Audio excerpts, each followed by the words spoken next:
Okay, let's summarize the different types of attractive forces and how you know what type a compound has. First of all, on this list, stronger is at the top. So that just means the ones at the top are going to stick together in a solid better, and the ones at the bottom will tend to be more likely to be gases. And that's kind of rough because it depends on exactly what's in what atoms or elements are in there. But anyway, so to know if something has a ionic bond, that's easy. We look for a metal and a non-metal.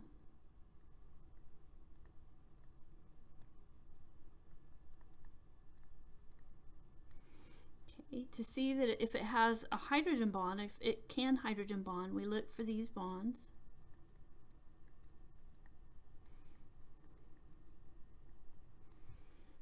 Okay, and then something you should watch for is that if you see the OH written like this, it means that it has a hydrogen bond. It can hydrogen bond. And it's because that's why they write it like that sometimes, to emphasize that it has that particular arrangement, because that really changes the properties. In other words, for this molecule, it actually has that particular bond that we're looking for. Okay, dipole, dipole, and dispersion. I'm actually going to talk about dispersion first because they involve nonpolar molecules. And so what makes a compound nonpolar? Well, there's two clues you should know. If a compound is carbon and hydrogen only, then that molecule is nonpolar, and that is a huge class. Those are the hydrocarbons, and those are natural gases, gasolines, petroleum oils, and so forth. There are a lot of compounds are hydrocarbons, and important ones. So if we know those are nonpolar, that's good. The other type we need to know is that if you have any molecule that has the same element on both sides, is probably nonpolar. Actually, that one will have to be nonpolar.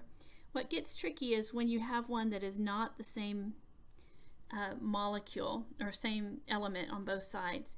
I would suspect, no matter what A and B are, that this very well might be a polar molecule. So that's where you're going to have to kind of rely on what you know. It's much more likely to be polar than any of these. Okay, so any polar molecule.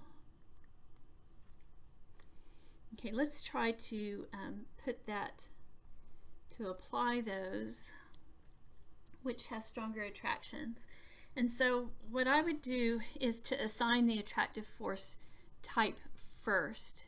And I'm going to go ahead and do that. But if you want to pause and get ahead and see what you can do with these,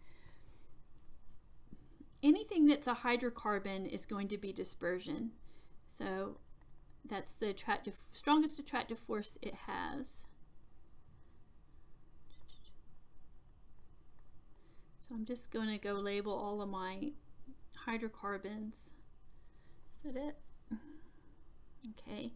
And then anything that has just the same element is also dispersion. So this is a dispersion. Okay. And then we can see the ones that can hydrogen bond because they have the OH. So this one hydrogen bonds.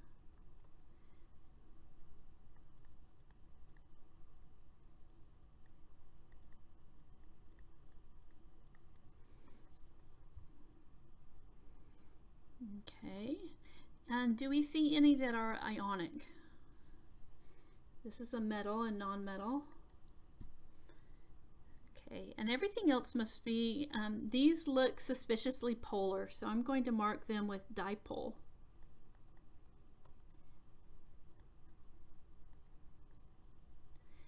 And that will, to decide if they're polar or not, for sure, it takes a lot of complex work, but these rules should help you eliminate so you can make comparisons.